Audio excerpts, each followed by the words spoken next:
Hello everyone, I welcome you all for the today's session of Daily Current Affairs.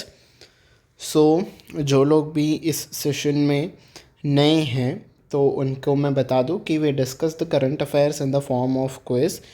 तो पहले हम एक question को सॉल्व करते हैं। मैं आपके स्क्रीन पे क्वेश्चन आता हूं, आप आंसर देते हैं एंड उसके बाद मैं आपको आंसर बताने के बाद उसके रिलेटेड थोड़ी सी न्यूज़ डिस्कस कर लेता हूँ, ठीक है, इन ब्रीफ। तो इन अ वे आपका करंट अफेयर्स पढ़ना भी हो जाता है और रिवीजन भी आपका करंट अफेयर्स का हो जाता है, ठीक है जी। कुछ इस फॉर्मेट का रहता है हमारा सेशन। तो शुरू करते हैं विदाउट एनी फर्दर अड्यू। पहला क्वेश्चन आपके स्क्रीन पे है, who will be conferred with 2024 Sangeet Kala Nidhi award by the Madras music academy. तो जो मद्रास म्यूज़िक अकेडमी है वो कौन सा अवार्ड प्रदान करती है? संगीत कला निधि अवार्ड। तो 2024 के लिए ये अवार्ड किसे दिया गया है? ठीक है जी, ये आपको बताना है। Yes, correct answer is option number 5, Thoduru Madabusi Krishna. तो इनको ये अवार्ड दिया गया है, ठीक है। Next, who among the following has won the men's Indian Wells ATP 2024 title. ठीक है, तो जो मेंस इंडियन वेल ATP 2024 का जो कंपटीशन हुआ ये आपका किस स्पोर्ट से रिलेटेड है? ये आपका टेनिस से रिलेटेड है, ठीक है जी। तो किसने जीता सिंगल्स का टाइटल? Yes, Carlos एल्कराज। और कार्लोस एल्कराज किस किस कंट्री को रिप्रेजेंट करते हैं? कहाँ से हैं ये? स्पेन से हैं, ठीक है, ओके जी, है ना। और इन्होंने किसको हराया? किसको हराया इन्होंने? डैनियल मेडवेडेव को इन्होंने हराया। और वो कहाँ से बिलोंग करते हैं? रशिया से, ठीक है। तो मैं आपको इन्फॉर्मेशन देता हूँ इस जो ये कंपटीशन हुआ था men's Indian Wells ATP 2024 title. तो सिंगल्स जीता है कार्लोस एल्कराज ने। कहाँ से हैं ये? स्पेन से। वुमेंस सिंगल जीता है ईगा स्वेतेक ने। मेंस डबल्स जीता है वेस्ले खुलॉफ एंड निकोला मिकेटेक। और वुमेंस डबल्स को जीता है हाइजे सुवी और एलसी मेर्टेंस ने, ठीक है। तो ये आपका इम्पॉर्टेंट है, ठीक है, आप याद कर लेना इस इंफॉर्मेशन को, बिकॉज वुमेन सिंगल और मेन सिंगल्स डबल्स भी पूछ सकते हैं वो लोग। तो इस वाले पेज को याद से आप ध्यान से याद कर लेना है आपको, ठीक है। Next question, who has been appointed as the group president of one Kotak by Kotak Mahindra bank. तो कोटक महिंद्रा बैंक के द्वारा वन कोटक का प्रेसिडेंट किसे चुना गया है? यस, देखो यार, हर बार तो मैं आपको आंसर बताते जा रहा हूँ, आपके लिए कुछ होमवर्क क्वेश्चंस भी मैं दे देता हूँ, ठीक है।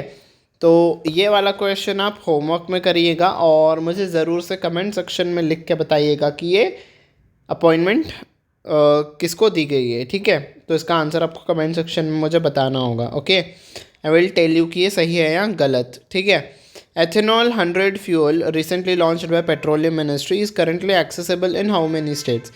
ये कितने स्टेट्स के लिए ये एक्सेसिबल है एथेनॉल 100 फ्यूल, ठीक है। एथेनॉल आपका कैसे बनाया जाता है? एक तो नेचुरली जो आपका शुगर से रिलेटेड शुगर केन होता है, जब उसको हम फर्मेंट करते हैं तो वो क्रॉप से बनता है, ठीक है। और एक केमिकल कंपोजिशन के तरीके से भी बनता है, तो दो तरीक़ों से बनता है ये जो है आपका फ्यूल। तो अब एथेनॉल 100 फ्यूल, ये जो नया फ्यूल लॉन्च किया गया है पेट्रोलियम मिनिस्ट्री के द्वारा, ये कितने स्टेट्स में अभी एक्सेसिबल है ये आपको बताना है, ठीक है। तो ये आपका क्वेश्चन भी होमवर्क में है, आपको मुझे कमेंट सेक्शन में बताना होगा, ठीक है। ऐसे नहीं है कि मैंने होमवर्क दिया है तो आपको छोड़ देना है, ठीक है। नेक्स्ट क्वेश्चन की तरफ आते हैं। Tamilisai Soundararajan resigned from the post, she was the governor of which state. तो वो किस स्टेट की गवर्नर थी? Yes, correct answer is option number 2, Telangana. Telangana state से वो बिलोंग करती थी, ठीक है, okay. Next, dash bank has a significant contribution of ₹100 crore. तो किस बैंक ने कॉन्ट्रीब्यूशन दिया है 100 करोड़ रुपयों का? किसको दिया है? नेशनल कैंसर ग्रिड को, यानी कि NGC को, in collaboration with Tata memorial centre. तो टाटा मेमोरियल सेंटर के साथ जुड़ के किस बैंक ने नेशनल ग्रिड कैंसर ग्रिड को 100 करोड़ रुपए का कॉन्ट्रीब्यूशन दिया है? Yes, correct answer is option number 4, axis. तो एक्सिस बैंक ने कैंसर के लोगों को जो ट्रीटमेंट हो, ठीक है, उस फाउंडेशन को, ये नेशनल कैंसर ग्रिड को दिया है ताकि कैंसर के जो पेशेंट्स हैं उनको और ज़्यादा अच्छी फैसिलिटीज़ मिल सके, ठीक है।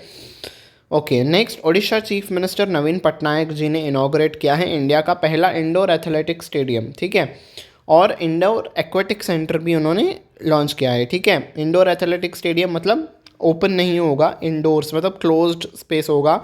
और ये स्टेडियम क्यों आपका ओपन किया गया है, ताकि जो भी एथलीट्स हैं वो बिना किसी वेदर कंडीशंस के रुकावट के प्रैक्टिस कर पाए, ठीक है। अब बहुत ज़्यादा धूप होती है बाहर, तो इतनी ज़्यादा धूप में अगर एथलीट्स प्रैक्टिस करेंगे तो उनके हेल्थ पे इफ़ेक्ट होगा। और सपोज़ बहुत ज़्यादा बारिश हो रही है तो उस बारिश के सीज़न में वो बाहर ओपन कंडीशंस पे कैसे प्रैक्टिस करेंगे, तो इसलिए एथलीट्स को कोई इशू ना हो वेदर के वजह से उनके लिए ये इंडोर स्टेडियम बनाया गया है, ठीक है। कहाँ पे और कहाँ पे है ये एक्वेटिक सेंटर, कहाँ पे बनाया गया है, कलिंगा स्टेडियम में। कहाँ पे है ये आपको बताना है। अब ये कलिंगा स्टेडियम जो है ये कहाँ पे स्थित है ये आपको बताना होगा। Yes, correct answer is option number 2, Bhubaneswar, ठीक है, भुवनेश्वर में ये स्थित है। यहीं से आपका स्टैटिक फैक्ट भी हो गया। ओडिशा के चीफ मिनिस्टर कौन है, नवीन पटनायक जी हैं, ठीक है जी। Okay, a joint military exercise called Dash Turnip 24 took place between India and the United States। तो एक मिलिट्री एक्सरसाइज हुई जिसका नाम है, आपको बताना होगा शुरुआती नेम, उसका आगे का नाम है टर्निप 24। तो ये आपको किसके बीच में हुई, इंडिया और यूएस के बीच में। तो क्या था उसका पूरा नाम।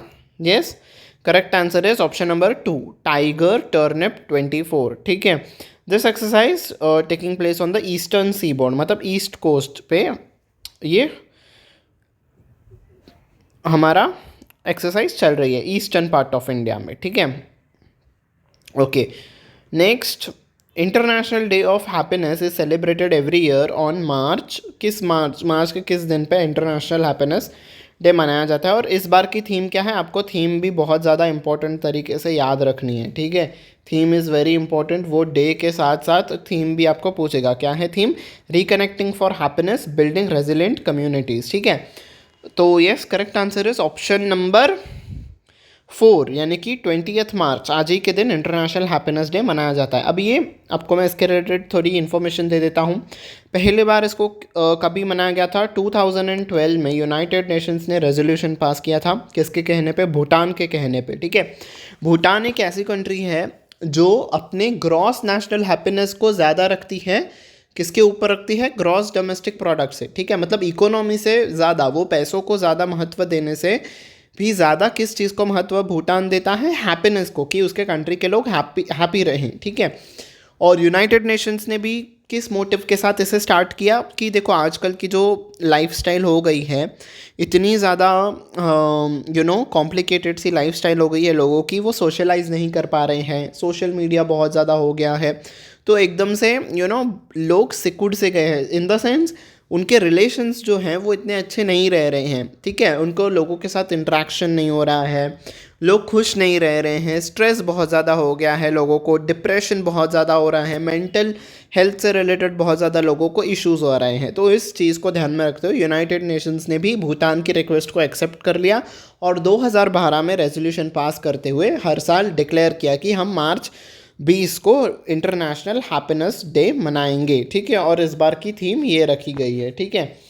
तो इसके रिलेटेड ये थी इन्फॉर्मेशन, ठीक है। नेक्स्ट क्वेश्चन की तरफ हम आते हैं। The official theme for world sparrow day 2024, तो आज वर्ल्ड स्पैरो डे भी है, आई लव स्पैरोज उसका थीम है। तो बस वही क्वेश्चन था, मैंने आपको आंसर भी बता दिया कि वर्ल्ड स्पैरो डे हर साल किस दिन मनाया जाता है, 20 मार्च को मनाया जाता है, ठीक है। इस बार की थीम क्या है, आई लव स्पैरोज, ठीक है। इस वर्ल्ड स्पैरोज डे को कब यूनाइटेड नेशंस ने रेजोल्यूशन पास किया था, 2010 में, ठीक है।